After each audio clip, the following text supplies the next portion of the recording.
I first met Payal Patel when she was leading a weekly class for families that was basically Mental Illness 101. This was at the beginning of the pandemic, when the lockdown came.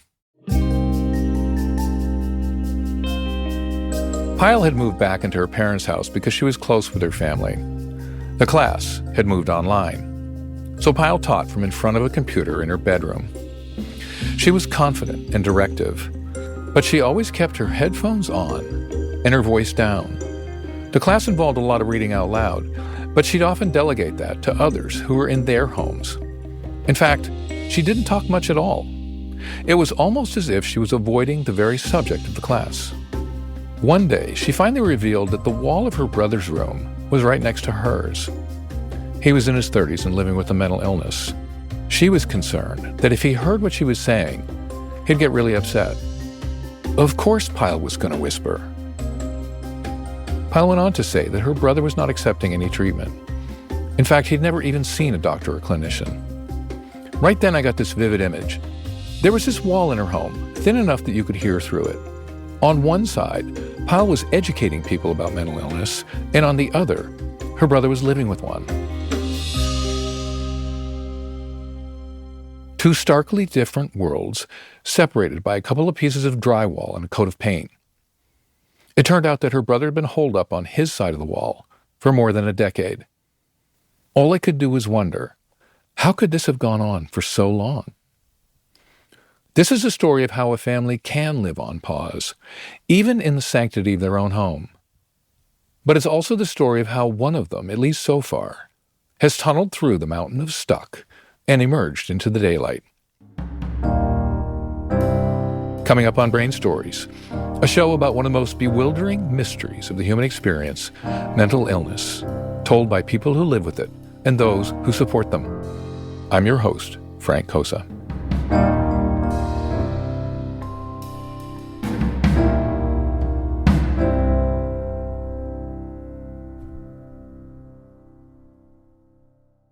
Payal Patel was born in Southern California. Her brother was born 3.5 years later. Their parents had both come to the U.S. from India, their dad from Mumbai, and their mom from Bangalore.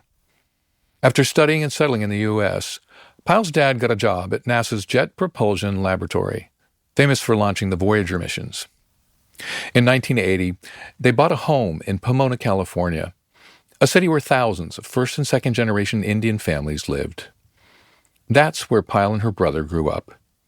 Payal loved the place, and especially the warmth of her family home.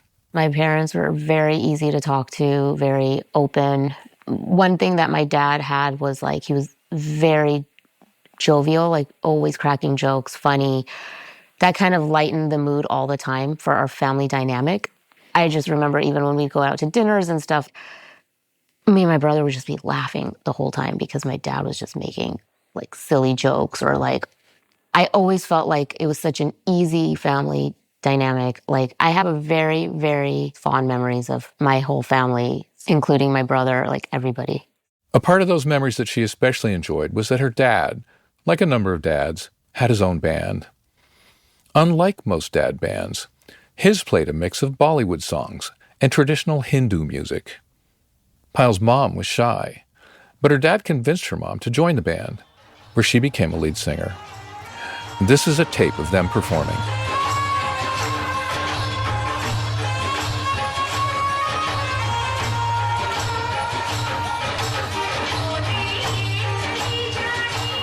They were playing at a lot of these Indian events, weddings and birthdays and anniversaries and stuff. Yeah, music was just a big part of my upbringing. It was just amazing listening to the live music and very therapeutic. And that's why I still love music so much.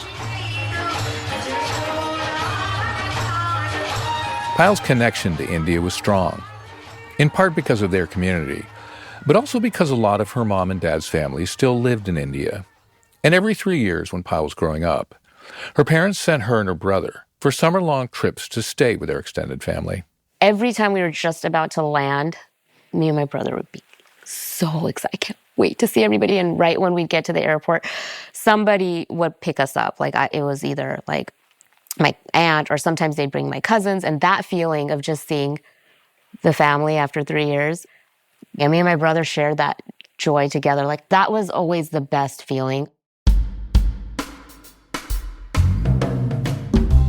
Back in California, Payal made her way through the milestones that marked a middle-class American life.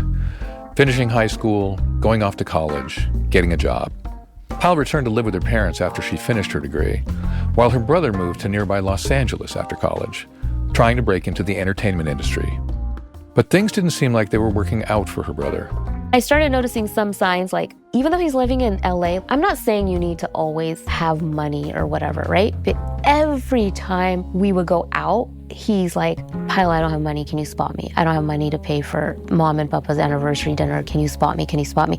I don't mind doing that at all, but I'm like, where are you living? What are you doing? Even his address in LA, I'm like, I don't know where he was. After about a year, Payal's brother moved back into the family home. The reason he gave was that he wanted to save money. He still had friends, he was still socializing, he still had a job. But gradually, that changed.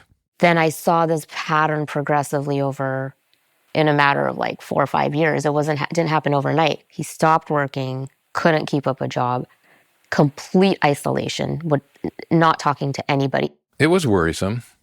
But because it was so incremental and nothing especially dramatic happened, it didn't trigger any alarms. Until one evening in 2010. We were sitting on the couch. It was me, my mom, my dad, and my brother. And I think we had just come back from like someone's birthday dinner. And out of nowhere, he just started crying, like hysterical. And my mom was like, what happened? What happened? And he's like, everyone's following me. They're just following me. Do you see the airplanes? The airplanes, they're all there for me. They're following me. Payal was dumbstruck. She tried to respond as best she could. I had to think about, is there some truth to this? And then when you think logically about the stuff he was saying, it actually doesn't make sense, but he was really believing it, right? So you want to be there to support your sibling, and you're like, okay, let's figure this out. Like, who's following you? Like, you know, even my dad was like, can you tell me who's following me? Let's figure it out. And he couldn't articulate anything. And then after I had that reality check of, wait, the stuff he's saying does not make sense. And that's when I got this overwhelming feeling of, okay, there's something deeper going on here. Payal's brother was experiencing what clinicians call a psychotic episode. In time, he would say that a film company he had worked for in LA was after him, that they were bugging his room, and eventually, that his family was in on it too. But at that moment, when he was crying hysterically and in complete distress, neither Payal nor her parents knew a thing about mental illness. What Payal did know was that her brother used drugs. Weed for sure, maybe stronger stuff. And she thought all this behavior was from the drugs. Her parents knew something wasn't right, but they wished fervently and with all their heart for whatever it was to just go away. Payal's brother cooled down after his outburst, and after that one time, he didn't bring it up. Her parents didn't either. Silence seemed better than poking the bear. To everyone except Payal. I tried having a lot of conversations with him. I remember about a few months after his first episode, he was in his room, and I don't know what he was saying. He was frustrated about something, and I just remember I walked in and I said, you know, if you ever need anybody to talk to, I'm always here. And I started crying. And he was in that mode where he couldn't really talk to him, but I just wanted him to at least hear it. And he was kind of like, I don't know what you mean by that. And I just felt like, okay, I want him to know I'm here in case he needs that support. And I didn't want him to suffer in silence. But silence is what descended on the house, along with suffering. Her brother wouldn't talk about it. Her parents wouldn't either. Finding no one to go to for that conversation, Payal became quiet by default. This is when the family began living in a suspended state. Payal's brother was now almost always in his room. No job, no friends, largely isolated. No one spoke about it, not inside the house or outside. And there was nothing to indicate that this was ever going to change. What the situation lacked was a crisis. That was something Payal's parents, like so many others, really wanted to avoid. And to some extent, avoidance could be bought. I think my dad started paying for peace. So he was giving my brother money so there could be peace in the house. Because once my brother gets his whatever, he's getting weed or whatever, he is kind of calm. And I think that's kind of what happened. The calm that came with the cannabis included things that inspired hope. Payal's brother took their parents' dogs out for a walk. He'd go to the store to buy groceries, and he'd cook for himself. These things were tantalizing. Her parents craved for signs that he was okay. And in a way, that craving became almost another kind of addiction. But there were also clear costs. One was the isolation. Payal's brother mostly shut himself up in his room. Sometimes he would go days without showering, and when he cooked, he declared that no one else could enter the kitchen because of his fear of germs and contamination. Then there was the tension, which was always in the house. So unlike things used to be. But the family lived with it, and the belief that if they maintained this fragile equilibrium, things would get better. I felt like it would work itself out, and maybe it was a phase, but of course deep down I knew it wasn't completely normal, and so I was struggling with that a little bit, but I just I don't think I addressed it the way I should have. After 2 years, it hadn't worked itself out. So Payal got her own place and moved out because the dynamics in the house were making her crazy. Me getting frustrated that my parents aren't doing anything, and then my brother, because he's not getting help, so I'm getting frustrated with his actions. I'm getting frustrated with my parents' actions. I'm getting frustrated with the way my brother treats my parents. It just becomes a very toxic environment. She was glad to get some distance and be able to focus on herself. But strangely, even though she didn't see her brother daily anymore, he took up more space in her mind than ever. It was always in the back of my head, my brother. And it was just a constant thought in my head, or what's going on? How am I going to help the situation? This is when Payal gradually came to a realization. The brother she had known for over 2 decades, the one who would go out to family dinners and joke around with their parents, who couldn't wait for summer trips together to India to hang out with their extended family, that brother was gone, possibly forever. You go to a doctor's office, you get a pain scale for physical pain. So we don't really quite have that scale for emotional pain, but if we did, where would you be on that scale? During that time, oh gosh, 9, 10. It was hard. Back then, I was also very confused and lost of what was happening, along with why is this only happening to me? Why is nobody else that I know of experiencing this with their sibling? I just felt very lost and very angry and very sad, all of those emotions. So I would have told that Payal, at least talk to somebody. That's the least you can do for yourself. Don't internalize. I had to kind of go through that grieving process of, okay, I don't have the brother that I once had, or that relationship, and I had to accept it. And I think that acceptance part, I struggled with for a while. It was a struggle she went through alone. She thought her family was the only one going through this because she never heard of anything like it. To the contrary, it was her experience that Indian families, and especially parents, gave a lot of airtime to their successful kids, their doctors or lawyers or tech entrepreneurs. There was little talk about the kids who didn't excel, and a topic that never came up was mental illness.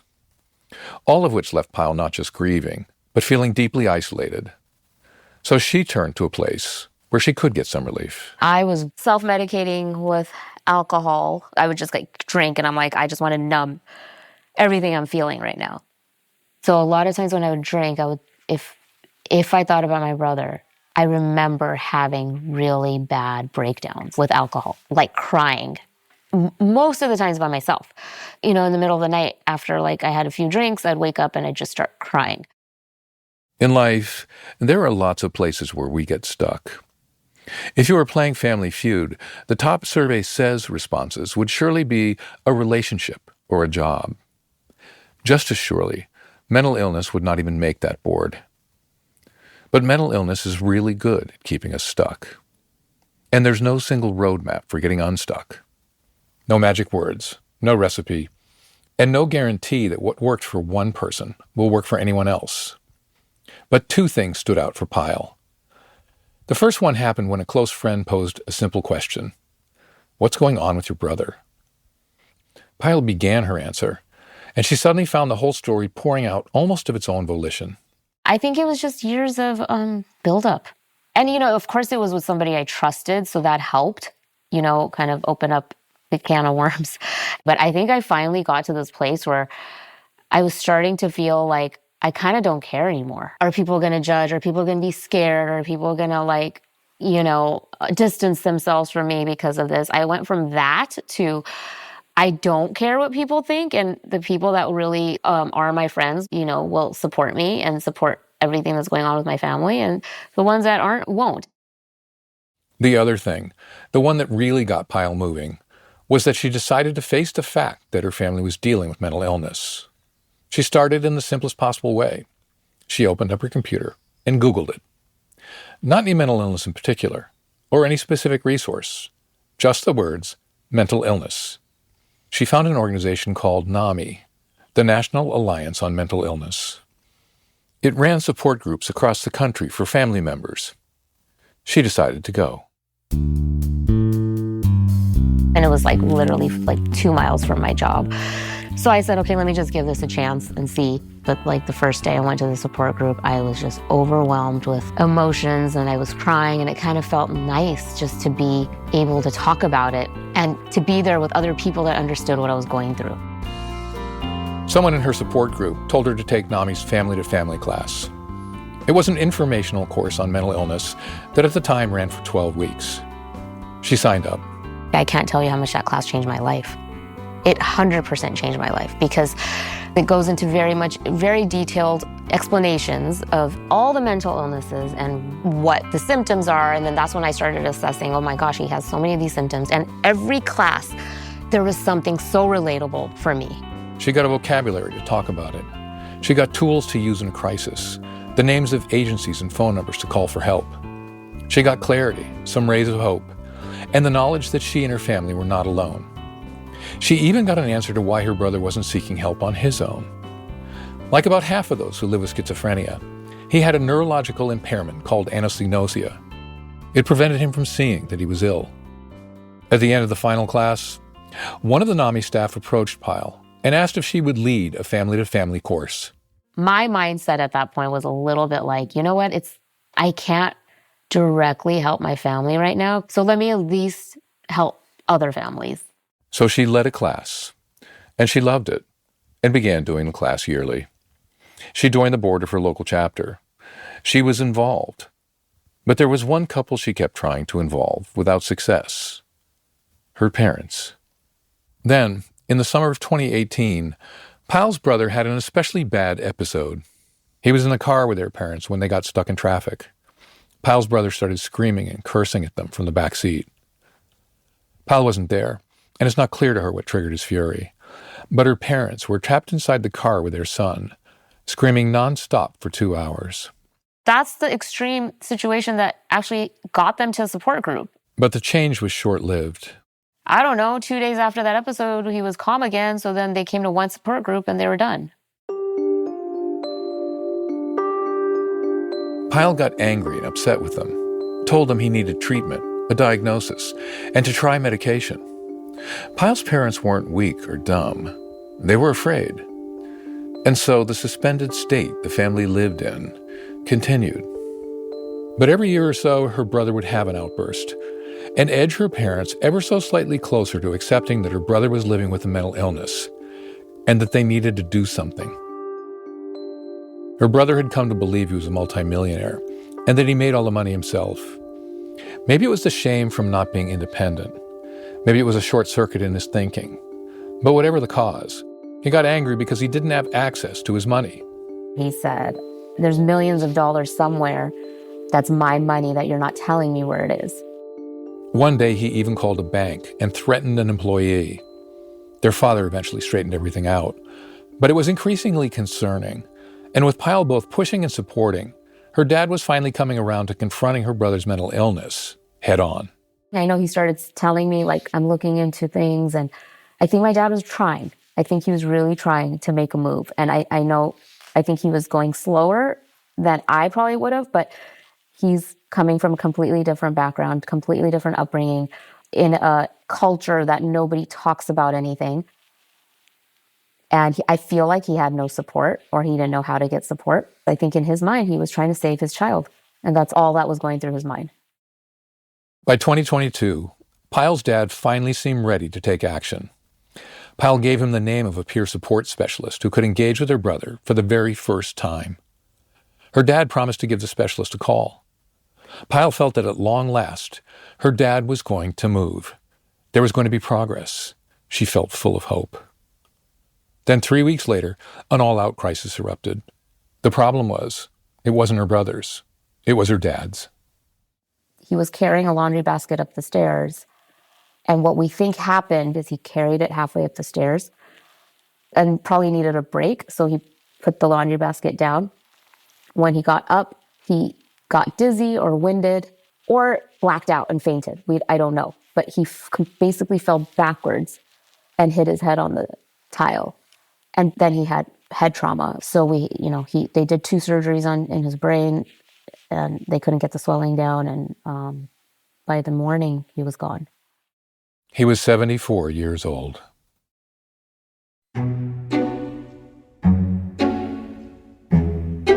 Payal's brother continues to have occasional episodes. Recently, he became convinced once again that he was a multimillionaire and that Payal and their mother were hiding his money from him. He started threatening the two of them, to the point where Payal became so scared that she called the cops. When officers arrived, Payal's brother immediately became calm, walked up to them, and took control of the conversation. And he didn't even let me and my mom speak. And he jumped right in and he said, they have my money and they're trying to, keep the money from me. And right away, the cops said, this looks like a internal family issue. You need to call a lawyer. He didn't really look physically like he was having a mental health crisis, so they couldn't really help. Once again, nothing happened. They all returned to the uneasy détente.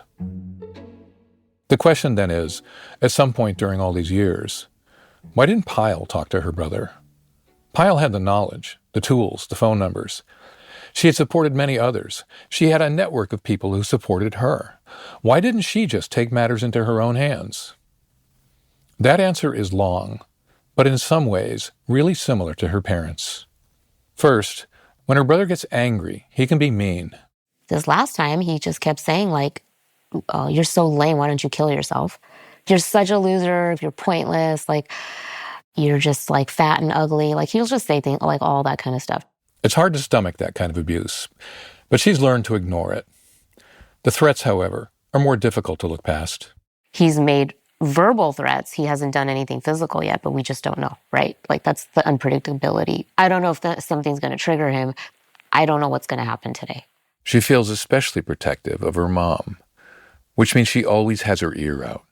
I have a little room downstairs I work out of, and if I just hear them interacting, I get anxious because I'm are they fighting? Or is he starting to get angry at my mom? Or are they just having a normal conversation? I don't know which one it is, but I always have to feel I have to come out and kind of check what's going on, You're never in a constant state of peace, ever.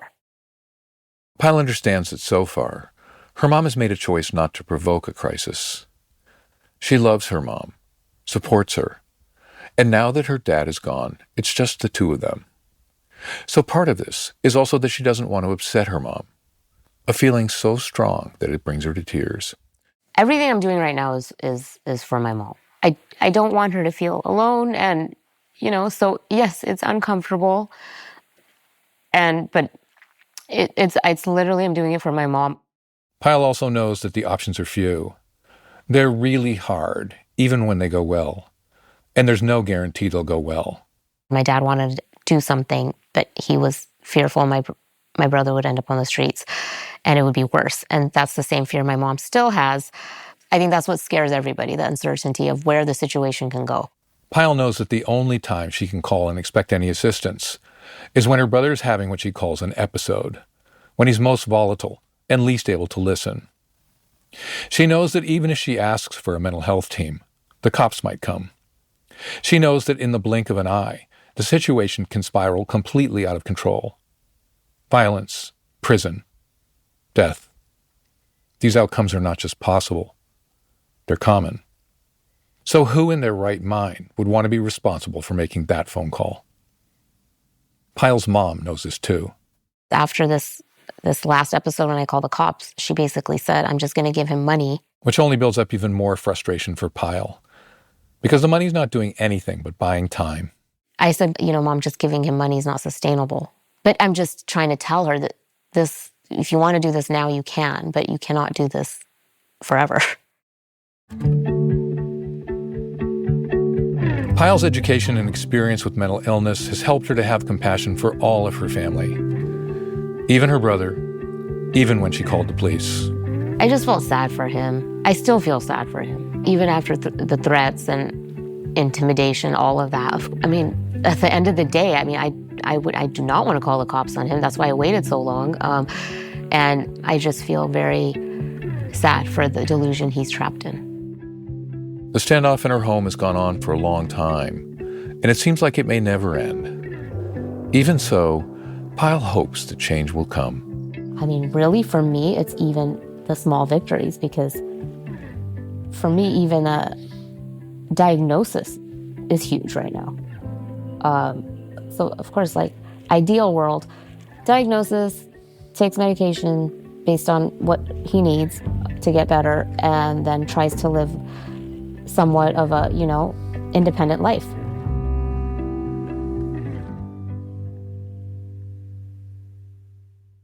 In this country, there are three main places where those with a mental illness live. First is prisons, then on the streets, and the third is inside some unknown number of homes all over this land, where people with anxiety, depression, schizophrenia, or anything else are isolating, accepting little or no treatment, exiled to their bedrooms and basements by their illness. No one actually knows how many people live like this, but the number is surely higher than most of us think.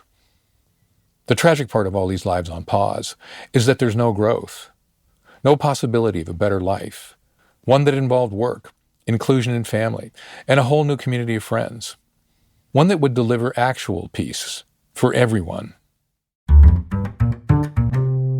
Jerry Seinfeld told stories in which he famously claimed nothing happened. In many ways, Payal's family is one of those stories. Nothing has changed. Everyone's stuck and there's no end in sight. But in one important way, this is not a story where nothing happened. Payal has changed. She's not even close to the person she was when her brother burst into tears more than 15 years ago and said the airplanes were following him. She's no longer alone. She has a community in her friends, family, and NAMI, where she continues to serve on the board and teach the family-to-family class. Yes, there is that wall that radically separates her world from her brother's. But one day, she and her mom may figure out how to bring that down. And until then, she will not be silent about her brother with anyone, including the Indian community where she grew up, where shame about mental illness, as it is in so many places, is deep-seated. My goal is to normalize these conversations. Just everybody start taking small steps to normalize these types of conversations, because it is real. Many people are going through it. Why can't we help each other and support each other instead of acting like everything's perfect? This episode is dedicated to the memory of Payal's dad, Kirti Patel. Rest in peace.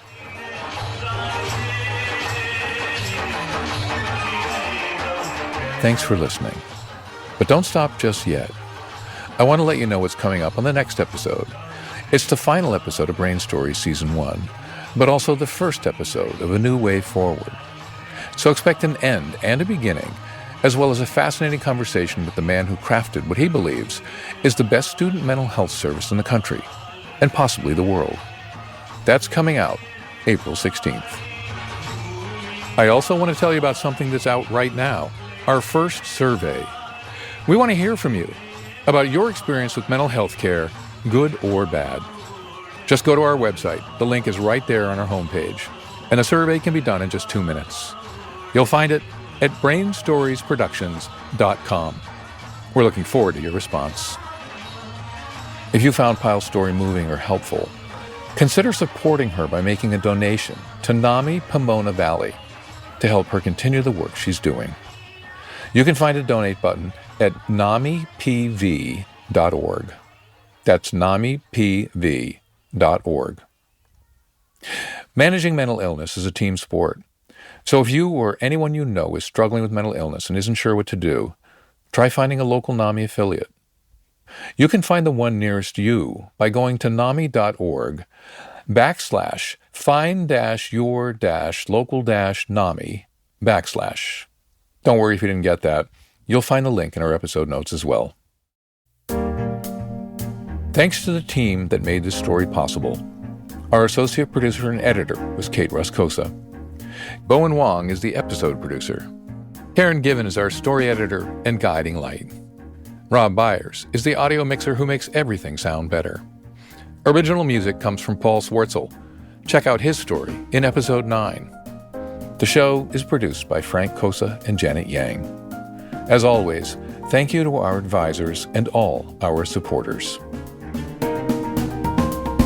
This show is a copyright of Brain Stories Productions and the Samuel Bay Corporation. The use of this episode or any of its content in or for any form of artificial intelligence, its development or training, is copyright infringement and expressly prohibited without prior written agreement. See you on April the 16th.